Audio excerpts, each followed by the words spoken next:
You're listening to the Huddle Up Podcast with Chad Jensen and Zack Kelberman. Join Broncos Country's deep divers at milehighhuddle.com and sound off. And now it's time to drop some knowledge.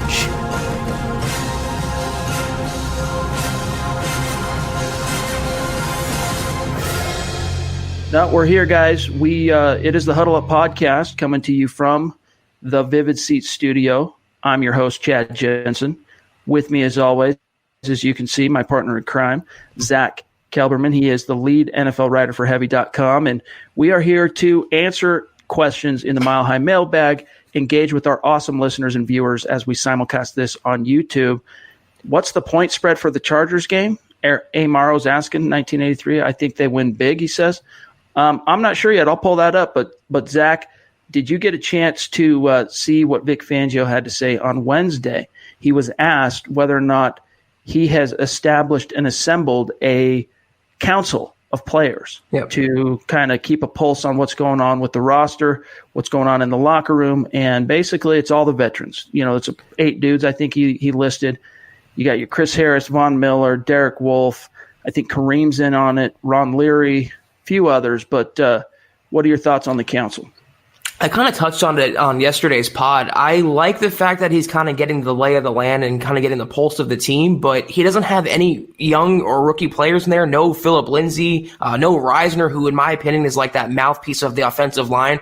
I like the idea in practice. I just wish he would include some more players, make it sort of all-inclusive, and really get all angles of what the team is thinking. Because the younger players, Cortland Sutton, Phillip Lindsay, Noah Fant, those are the future. And you kind of want to hear their perspective, too, and get their 2 cents, not just the veteran guys, most of whom won't even be around next year.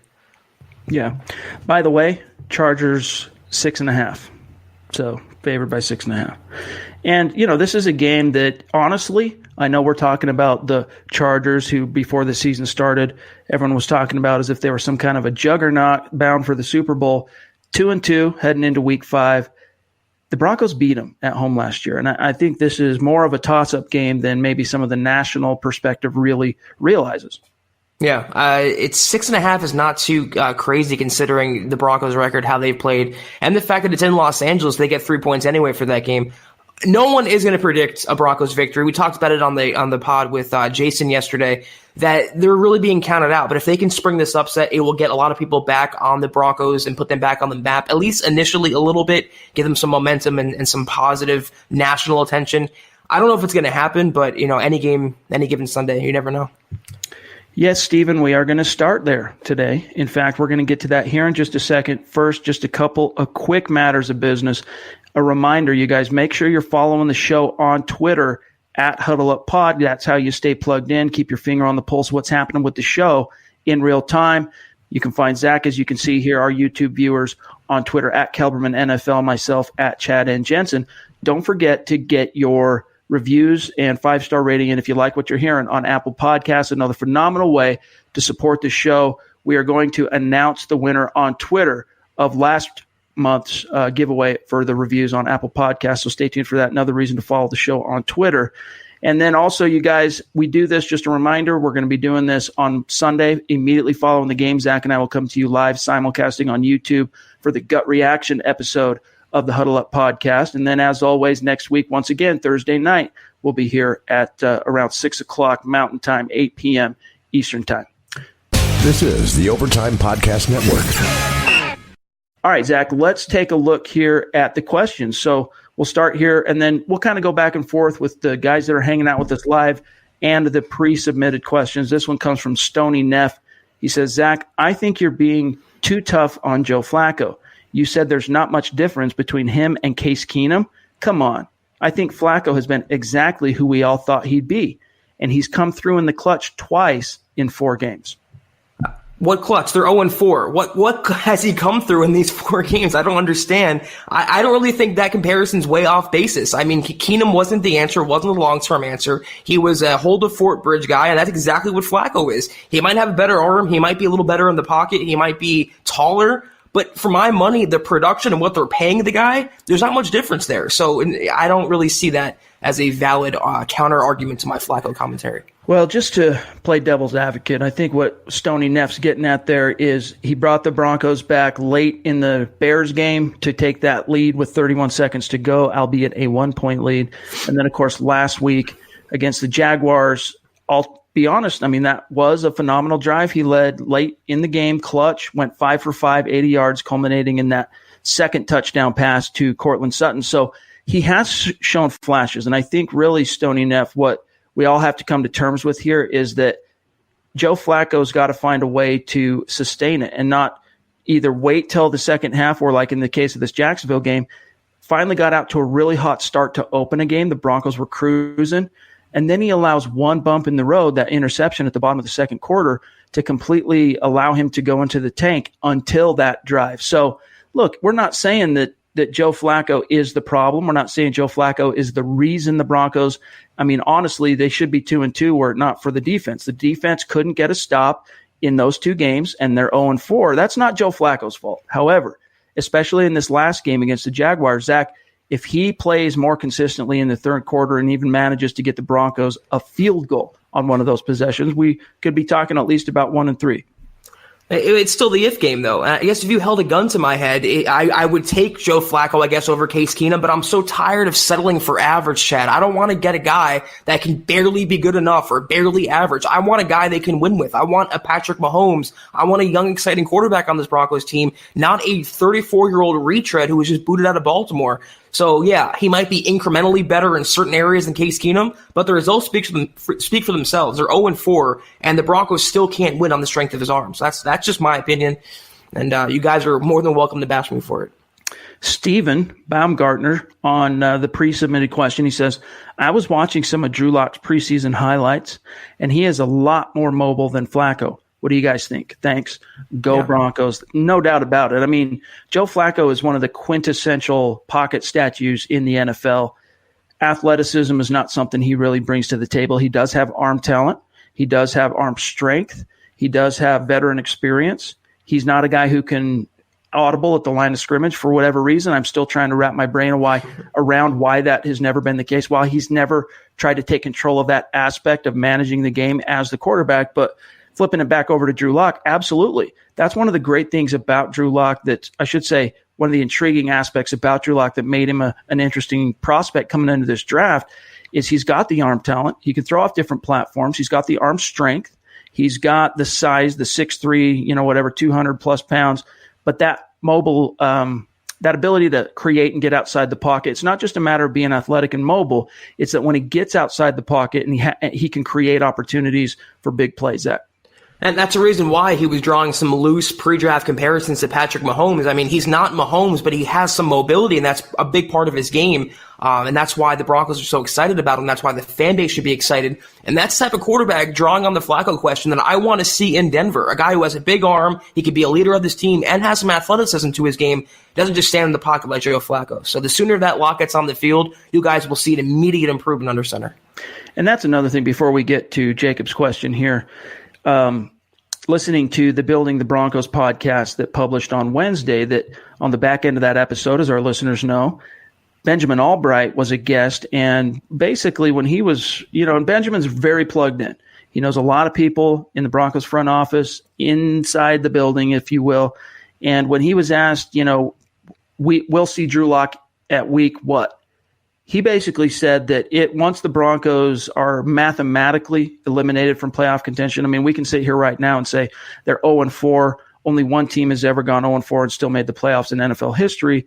But until the Broncos know, there's no chance of the playoffs, then it becomes a conversation. But he went a step farther than that and said when push comes to shove, in Albright's opinion, Drew Lock maybe plays the final two games, all things being said. And Zach, I don't necessarily doubt that that's how it's going to shake out. What I'm saying, though, is why would you wait that long? You would be mathematically eliminated probably a lot sooner than that, maybe by a month. Right. And are two games really enough to inform any kind of evaluation in terms of, you're cruising for a top 5 pick. You need to know if whether or not that pick needs to be on one of the top quarterbacks in the next class. 2 games, I'm not sure is enough of a sample size, Zach. I'm right there with you, and it's more fence sitting by Elway if he goes that route. Either commit to Locke and really see what you have in him in a bigger sample size, or just stick with Flacco the entire season. You can't have it both ways. You're going to make the change at some point. You're going to be mathematically eliminated at some point, barring a sudden turnaround. Go with your young guy, turn the page to 2020, and really see what you have. But I'm right there with you, Chad. 2 games, they might as well not play him at all then. It's not enough to see what they have in him. A full season isn't enough, let alone 2 games. You know, it just occurred to me, though, the flip side of that coin is 2017, the Chiefs wait until week 17. They have made the playoffs. They're going to rest Alex Smith. 1 start for Patrick Mahomes, and he didn't even throw a touchdown pass in that game. I'll remind everybody. He came back in. He had the game in hand. Then they pulled him, put in Tyler Bray. Bray allowed the game to get back out of control somewhat, so they put Mahomes back in. He strong arms this thing into a victory for the Chiefs. That combined with what they had seen from Mahomes behind the scenes at practice, in camp, all those things in the meeting rooms were enough to convince Andy Reid and the Chiefs that time to move Alex Smith, time to move forward, turn the page with Mahomes in 2018 and beyond, and the rest is history. So it's not to say that it can't be enough to give you at least a strong idea of which way the wind's blowing, Zach, but I still would like to see a bigger sample size than 1 or 2 games from Locke. I just think there's a major difference between resting your starters and being in the playoffs and then being mathematically eliminated and having no hope of the future. I mean, the Chiefs were in a win-win situation. They had Alex Smith and Mahomes. The Broncos are really relying on Locke to be that future guy. So if they go the Locke route, I hope it's Locktober and not Locke December, or whatever it is. All right, let's get to this Jacob question here. He says, can we all agree on the draft and invest strategy for the Broncos, 2018-2019 draft classes with Drew Lock included? And this kind of piggybacks off of a really good article that was published by Nick Kendall at milehighhuddle.com today on Thursday. And he's basically talking about how the Broncos they need to continue to kind of build a nest for Drew Lock to kind of step into. And he pointed to a few other young quarterbacks who have had success in the last few years, similarly from Jared Goff to Carson Wentz to Patrick Mahomes, where many of the table was kind of set. And then once the team said, okay, it's time for the young guy to go in, it allowed him to more kind of hit the ground running. And in the case of the Denver Broncos, I think that's one of the things that we can be encouraged about, because even John Elway in that conversation with Logan and Lewis on Tuesday on KOA, he said, I think we're on the rise. What he was really talking about, a team on the rise, is he's talking about the offense is finally showing signs of life.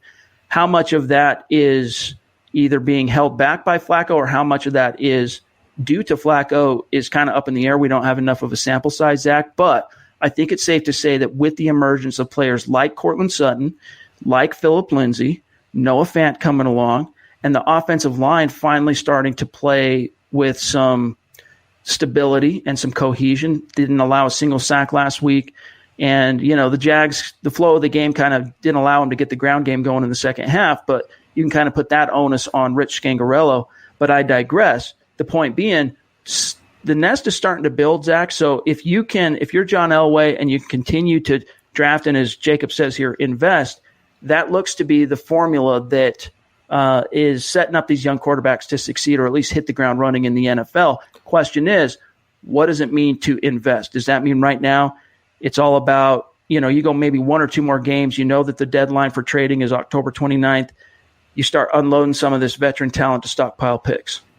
If it was for me, I'd already kind of mentally turned the page to 2020. I would not make any trade or make any move that has any bearing on this season. I would stock the cupboard for 2020 and beyond and really put your eggs in the lock basket and surround them with as much talent as possible.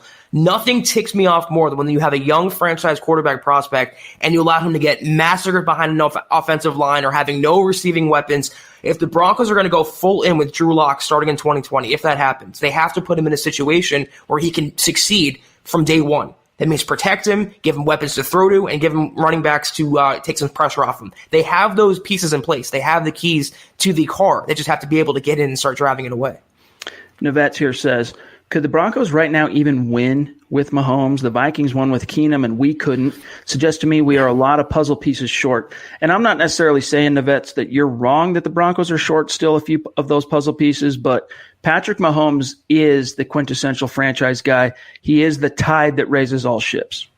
He is. I wouldn't say the Broncos can win or be a playoff contender with, let's say, a Jared Goff But with a player like Patrick Mahomes, I mean, he's just an all-universe type quarterback prospect. He really elevates everyone around him, and I have no doubt about it. If you had Mahomes on this team, even with the injuries, even with the coaching, they'd be a 9-10 win team minimum, just due to him alone. All right, this one comes from a pre-submitted question from Sin G. What's going on, guys? My statement is this. Why does everyone put blame for these losses on Flacco?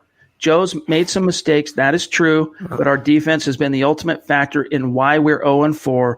Our inability to stop the run has showed up in every game, some way, shape, or form, whether it's giving up TDs to running backs or their backs giving their offense short yardage situations on third downs, or just getting plain ran through. Plus, the pass defense breakdown at the end of games, excluding the Packers game.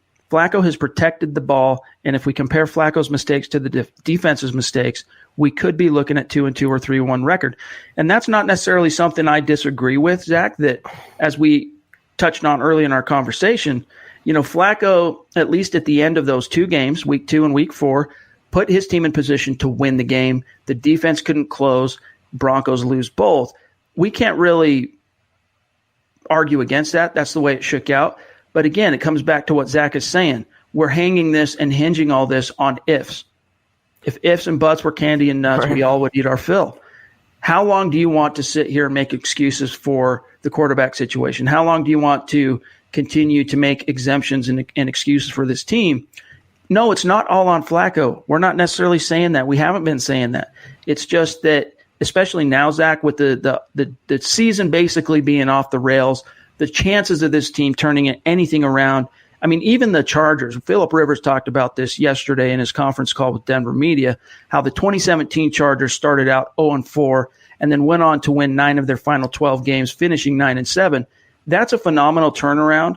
That's one game above 500, but they still didn't make the playoffs. And they have a future borderline Hall of Fame quarterback. The Broncos don't have that. And how long will Broncos fans settle for mediocrity?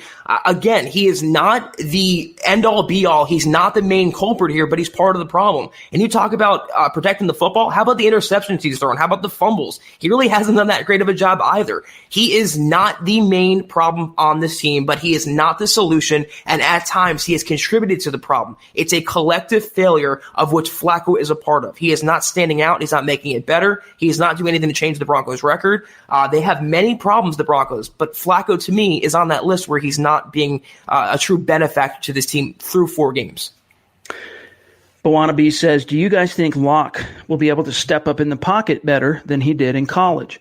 Locke tended to fall back to pass, and his arm strength got him out of those situations in college, and that's very true. I point to the coaching, though, being very different at this stage in his career, being in the NFL, working with Rich Scangarello, working with T.C. McCartney. And, Zach, I'm pretty confident to say that just seeing his progress from where he started in OTAs to where he finished before he sprained that thumb, the coaching is obviously making a pretty solid impact on the young Drew Lock. Yeah, and we saw him in the practices this offseason. We saw him in the preseason. He looked shaky the first game, then really we saw a huge improvement from a week-to-week basis. He was really picking up the offense as it went along. The only caveat I will extend, if the Broncos don't want to make that a permanent problem with Locke, you got to protect him if they play him out there. You can't make him shell-shocked. You can't let him get sacked a bunch of times. You have to protect him as much as possible, or else it's natural for any quarterback, I don't care who you are, to start drifting in the pocket, showing happy feet, feeling ghost. You don't want that with Locke. So if you can protect him, I think the coaching will make up the difference, and you'll see a good guy in the pocket throwing the ball. Jonathan Miller here says, I wonder how things would have turned out if the Broncos would have kept Wade Phillips as the defensive coordinator and hired Kyle Shanahan as head coach. And that was a move that both Zach and I, although we weren't on the same team yet, so to speak, at the time, both of us were pulling for Kyle Shanahan to get the job after Gary Kubiak stepped down. What's your answer? I mean, that obviously would have been ideal, but it seemed like they didn't want to bring back Wade Phillips. They kind of they lowballed him, and he took his talents elsewhere, and he got to deal with the Rams. Kyle Shanahan, I can say it again, I will never understand what prompted the Broncos to not hire him and go with Vance Joseph. We touched on this millions of times. All I know is if they would have somehow got that arrangement, they would have won a lot more games the last couple of years. And I also would have to wonder how much it might have had an impact or an effect anyway on the development of Paxton Lynch. Now, I'm not saying necessarily that Shanahan could have salvaged Paxton Lynch, but I think it would be a pretty safe bet to wager that he would have had a stronger influence or at least better odds at being able to mine some kind of production or return on that first-round investment that Vance Joseph and the collection of Bill Musgrave, Mike McCoy were able to get out of him post Gary Kubiak. So, it's one of those things you're always going to wonder about. But again, we wanted Kyle Shanahan, but if the quarterback situation had unfolded in a similar way that it has under Vance Joseph, I'm not sure the end result, Zach, really would have been that much different. And you would have still had all this pressure after 2 seasons on Kyle Shanahan, at least there in San Francisco. He's not just the head coach. He has ultimate say on the roster. Like, he's almost like a GM head coach in the same sense that his father was in Denver. He's the one that hired John Lynch. It wasn't the other way around. Let us not forget. So he's in a more beneficial situation. I think he's not living in his father's shadow in Denver. I think as far as the football fates and the football gods willed it, it's gone the way it was supposed to, probably. Yeah, it was a good point. He would have faced immensely more pressure in Denver than in San Francisco to live up to his father's expectation. But what we talk about, the Broncos probably would have played better, but they still have to answer to John Elway, and he's still buying the groceries. He's still building this team. So it comes back to the same problem that Chad hit on. I don't think the win-loss record would be that much different than with Shanahan versus Vance Joseph, but you can be damn sure they would have had a more cohesive offense the last couple seasons. All right, here's one from Holy Diver. Since Todd Davis can't cover, you might as well put A.J. Johnson in there, who is at least a thumper at 255 pounds. I'm sick of our small, not aggressive inside linebackers. The biggest thing, Holy Diver, is it's hard to get a full evaluation when we still haven't really gone 2 full games with both Todd Davis and Josie Jewell on the field for 60 minutes. Todd Davis comes back in week 3. The Broncos stop the run, limit the Packers in their own house to 77 yards rushing. But Josie Jewell goes out, what was it, a quarter and a half into that game? And then last week against the Jags, Josie Jewell starts. They're on the field together for maybe the first quarter.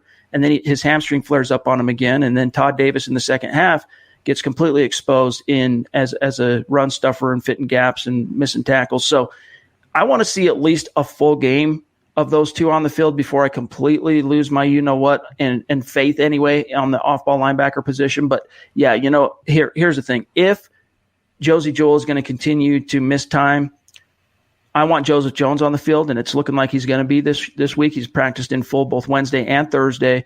But yeah, let's get as many of these young players that have shown some merit on the field and get reps as possible. And A.J. Johnson's one of those guys. Yeah, Justin Hollins, too. I want to see the young talent come to the surface. I mean, we know what we have in Todd Davis already. You don't know what you have in these young guys. But it's something we've been screaming about all offseason, Chad. The Broncos ignored inside linebacker, and it's coming out now that it's a major weakness of their team. And so is the secondary, so is a lot of other parts. But the inside linebacking core, they can't pass cover. They can't stop the run particularly well. They're not doing anything good. So if they're going to lose, they're going to struggle. I'd rather the young guys get reps while they're doing that. This is the Overtime Podcast Network. Malcolm Brown says, what will be the level of functionality of Scangarella's West Coast offense if Emmanuel Sanders, the fastest and quickest wide receiver, is not replaced? It's kind of a confusing question, but I think I know what you're trying to say here. The Broncos need that speed, and this is something that Nick Kendall also touched on in that article I previously mentioned on Thursday at milehighhuddle.com, is you take away Emmanuel Sanders, you take away even Cortland Sutton, and the trio of, well, let's keep Sutton in there actually, of Sutton, Hamilton, and Juwan Winfrey might be the slowest trio of wide receivers in the NFL. That ain't good. And that's something right now, it's the only thing, I shouldn't say it's the only thing, but it's the biggest thing Sanders brings to the table in terms of a distinguishable impact and difference when he's on the field. He can stretch that. Not only is he a phenomenal route runner, great hands, energy, playmaker to boot underneath and in space, but he's got that speed to challenge defenses vertically. And Zach, that's something that the Broncos really need to find. Similarly to, look, let's see what Kansas City did the last couple of drafts, just searching for that speed. Mecole Hardman this year in the draft. You got to find some of those burners, and not just a guy that's fast like Brandon Langley, but a polished wide receiver who can turn it down the field. Yeah, I get the question that Sanders is the token, the burner in this offense, and every West Coast scheme should have one. I agree with that, but Sanders is not the end-all, be-all of this offense. If they take him away, the offense is going to suddenly collapse. If they do replace him, though, which I think they will, they'll get another fast guy. They'll sign one, they'll draft one, they'll trade for one. They'll have a speedy receiver in the offense. But then again, they have Phillip Lindsay, they have Noah Fant, they have some speed on offense. They just have to find that pure number one burner type. If that's Sanders for next year, that's Sanders. But either way, going forward, they'll be fine, whoever fills that role. All right, we've got time for a couple of more. We got to keep this particular simulcast a little bit shorter than we might normally. This one comes from Tony. He says, my plan is trade or cut Derek Wolfe, trade Emmanuel Sanders and Chris Harris Jr., and get back some picks. Develop young players. Our biggest team needs are offensive line and defensive line. You can't win if you can't win at the line of scrimmage. And a lot of what you're saying there is true, but the thing you got to keep in mind is it's not just dump these guys for whatever you can get, because Derek Wolfe, it wouldn't surprise me if after this year he ends up retiring. We know that's something he's been mulling over for a couple of years now. He's a new father. We'll see how the health plays out for him this year. But Sanders and Harris, they clearly are going to plan on continue to play after 2019. Both of them are going to be gone in all likelihood from Denver. And both of them are probably going to return the Broncos a third-round compensatory pick, albeit in 2021, but a third-round pick. Now, Zach, if you're John Elway and the phone's ringing, I'm not listening to any offer that's probably not better than a third-round pick, because I know down the line I'm going to be getting that back when they sign elsewhere. Right. And here's my thing about these questions that come up about dumping players. While it's always nice to stockpile capital, you have to find a partner to tango with, a guy to dance with, a partner to trade for these players. It's not Madden. You can't turn the AI off and just make any trades you want. You got to find a team willing to take these players on. Among that list, maybe Chris Harris Jr., maybe Emmanuel Sanders. No one's going to take on Derek Wolfe, especially not for a third, fourth round pick. So if they want to cut these guys or they want to get rid of them, they might have to just bite the bullet and release them. I have no doubt Elway will work the phones. I just don't know if he can find anyone that wants to take their quote-unquote damaged goods off their hands. Jordan, hey, nice hat, dude. Winner of the August giveaway for a review on Apple Podcasts. Hey, guys, what positions on the offensive side do you want to see the Broncos upgrade to build the nest for Drew Lock? Zach, what's your answer for Jordan? One that screams to mind, first of all, is left tackle, because I do not trust Garrett Bowles to leave him in his own devices there, protecting my future franchise quarterback in Drew Lock. I would like a consistent wide receiver that can be, you mentioned Jerry Jeudy, the college receiver. That's one guy I would like the Broncos, maybe not to pull the trigger on, but his type of talent. You need a bona fide speedster number one receiver. Other than that, though, maybe a guard inside, but a left tackle, and just protect him first and foremost. I don't want Locke back there taking a lot of hits. You got to get a good front five. Well said. I think you got to look ahead to the way this offensive line. Ron Leary is going to be gone after this year in all likelihood, even though he's under contract next year. I mean, this is a guy that is treading water, fighting against all hope to stay healthy and on the field this year. And he has played better, at least the last game. He played better. No holding penalties that I can remember off the top of my head. No sacks. Been solid as a run blocker. But that's probably a position the team really needs to look at upgrading via the draft. Maybe Elijah Wilkinson, since he started 7 games there for the Broncos in 2018, could be an option there. But still, you're going to need at least a swing tackle, because at this point, if you go out and give Garrett Bowles the 5th-year option, man, you are tempting the football fates, because now what is on the table, your butt's out on the line, and he might just end up coming back to haunt you on that regard. So left tackle is something. Right guard is one of them. I think Connor McGovern's going to get re-signed, so that's not as much of an issue. The burner wide receiver that we talked about. And I think at that stage, you have pretty much all the pieces in place that you need to make this thing work. So let's grab one more here, Zach, and then we'll bounce for the night. This is from Deshaun Berube. Apologies if I didn't pronounce your name correctly. Who do you think is the best rookie so far this season, Zach? There's so many in the NFL. I don't really know one that comes to mind. I'm only going to say this because I wanted the Broncos to draft him. I think Devin Bush is playing really well for the Steelers right now, and I think he would have looked really, really good in a Broncos uniform this season. He's one guy. Devin White, inside linebacker. They didn't have much of a shot at him.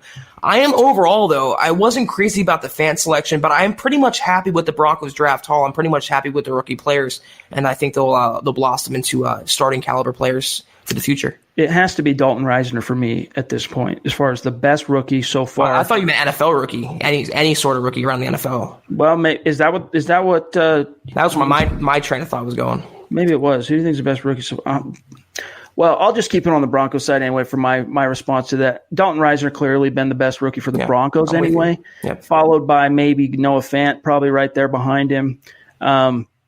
Justin Hollins, at least in the regular season, has not been good. We don't know yet. Drew Lock's been hurt since the third preseason game, so we need to see him back out on the field. But that's still very much up in the air. But I know the team is absolutely tickled with both Dalton Risner and Noah Fant. In fact, what was it, Wednesday? Vic Fangio called them both cornerstone players for this team. They're going to be part of the foundation of this team moving forward. So, Tony, Jerry Jeudy definitely is one of those polished speed guys. And then this question here from Sheldon he says, Zach, Chad, hope your day went good. I was wondering, since Nick and Carl don't do any YouTube videos or live streams, what would you guys priority in the next draft? What our priority in the next draft would be? Keep up the great work. Love the podcast and the other content you guys produce. By the way, Nick and Carl can do live streams. They just have to set it up. So you guys, if you want to see that from those boys, you just hit them up and let them know. But what do you think should be the biggest priority in the draft next season, Zach? For me, I'm still weighing that as the season continues on. But inside linebacker is up there for me, depending on how. If this version of Garrett Bowles steadies out, and this is what we see from him the rest of the year, I could live with the Broncos waiting on taking an offensive tackle till the second or third round, early to late day 2, and just go all in for the best inside linebacker in this class next year. But if you're in the top 5, I don't know that you want to spend a top 5 pick on an inside linebacker. Maybe in that case you trade back and stockpile some picks and try and grab one later on. Right. There's so many variables here, and I don't know what's going to happen the rest of the season. I don't think the Broncos are going to take a quarterback with a top 10 pick. For my money, though, it's got to be an offensive lineman, either a guard or a tackle, because not only is Garrett Bowles, but Juwan James isn't looking like any sort of prize either. You have no consistency there. You have to have 2 edge protectors for Drew Lock. So you don't have much confidence in either right now. I would use that first-round pick on the best tackle, best lineman, and just build those trenches up. They also really need to bolster their cornerback depth. Corner is on the other side of the ball. It might not be stacking the nest on the offensive side for Drew Lock like we've been talking about, but that has to be, whether it's through free agency or the draft, they need to improve that talent. And who knows, maybe by the end of this season, we won't be quite as worried about the cornerback depth because we'll have been able to see Bryce Callahan on the field, and he'll be able to earn some of that $7 million he's making this year. But as of right now, Zach, he's an unknown quantity, at least as a Bronco, and until he is a little bit more known, that's going to be a concern. But you guys, that has to do it, unfortunately, for today's episode, this week's episode of the Mile High Mailbag.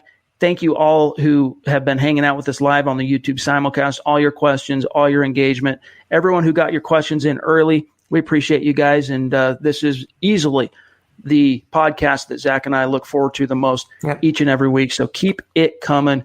And in the meantime, make sure you are following the show on Twitter. A reminder, at HuddleUpPod. You can see that you can find Zach on Twitter there, at Kelberman NFL, myself, at Chad and Jensen.